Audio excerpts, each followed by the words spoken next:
ఇక వివరాల్లోకి వెళ్తే కాకినాడ రూరల్ మండలం ఇంద్రపాలెం మన ఊరు మన బాధ్యత స్వచ్ఛంద సంస్థ ఆధ్వర్యంలో రాబోయే వినాయక చవితి సందర్భంగా మట్టి గణపతి విగ్రహాలు పంపిణీ కార్యక్రమం జరిగింది. ఇంద్రపాలెం పార్కులో జరిగిన కార్యక్రమానికి ముఖ్య అతిథిగా రూరల్ ఎమ్మెల్యే పంతం నానాజీ పాల్గొని స్వచ్ఛంద సంస్థ సభ్యులతో కలిసి గ్రామ ప్రజలకు వినాయక మట్టి ప్రతిమలను పంపిణీ చేశారు.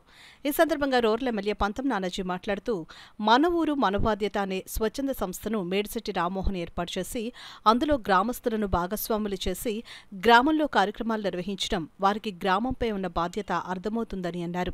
గత 10 సంవత్సరాలుగా ప్రతి వినాయక చవితికి గ్రామంలో ప్రతి ఒక్కరికి మట్టి వినాయక ప్రతిమలను అందజేస్తూ పర్యావరణం కాపాడుతున్నారని అన్నారు.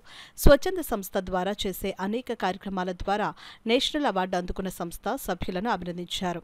ఈ కార్యక్రమంలో మన ఊరు మన బాధ్యత వ్యవస్థాపక అధ్యక్షులు మేడిశెట్టి రామ్మోహన్, గవర పాపయ్య నాయుడు, జనసేన గ్రామ కమిటీ అధ్యక్షులు గవర శ్రీరాములు, జనసేన జిల్లా కార్యదర్శి సిరంగు శ్రీను, జనసేన నాయకులు రాయుడు శ్రీనివాస్, తాటుమల్ల రమేష్, ఉదయ్ భాస్కర్, గ్రామానికి చెందిన మహిళలు తదితరులు పాల్గొన్నారు. నేను రెండిట్లో దేనికన్నా ఆమోదయోగ్యం. నాకు ఏంటంటే విలీనం అన్నా జరగాల, లేకపోతే ఎన్నికలన్నా జరగాలి, సత్పరిపాలన అన్నా జరగాలి, విలీనం అన్నా జరగాలి.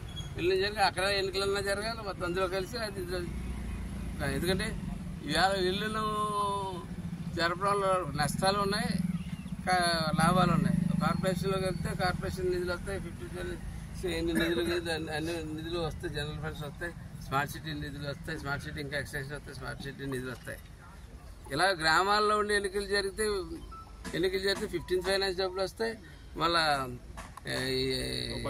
ఎన్ఆర్జీసీ డబ్బులు వస్తాయి, మళ్ళీ ఉపాధి హామీలో మళ్ళా రోజుకు 400-500 మంది గ్రామంలో ప్రతి ఒక్కరికి ఉపాధి కల్పించవచ్చు. ఇటువంటి బెనిఫిట్స్ ఉన్నాయి. 2 రకాలుగా బెనిఫిట్స్ ఉన్నాయి, కానీ రెండింటికి ఎన్నికలు జరగాలి. దీనికంటూ ఒక హెడ్ మ్యాచ్ ఉండాలి, ఉండి పరిపాలించి ప్రతి వాటిలోని సమస్యలు తెలుసుకోగలగాలి, సమస్యలు తీర్చగలగాలి. ఇలాంటి ఎన్నో కార్యక్రమాలు చేయడం వల్ల భారత ప్రభుత్వంచే నేషనల్ అవార్డు కూడా తీసుకోవడం జరిగింది. ఆ నేషనల్ అవార్డు వచ్చి దాదాపుగా మాకు 6 సంవత్సరాలు అవుతుంది. ఇది 10వ సంవత్సరం. ఇలాంటి కార్యక్రమాలు నిర్విఘ్నంగా చేయడానికి మన ఎమ్మెల్యే గారి సహకారం కూడా కావాలనేసి, అలాగే ఈ పార్కు అభివృద్ధిలో కూడా వారి సహకారాలు కావాలనేసి ప్రజలందరి తరఫున కోరుతున్నాను. Thank you.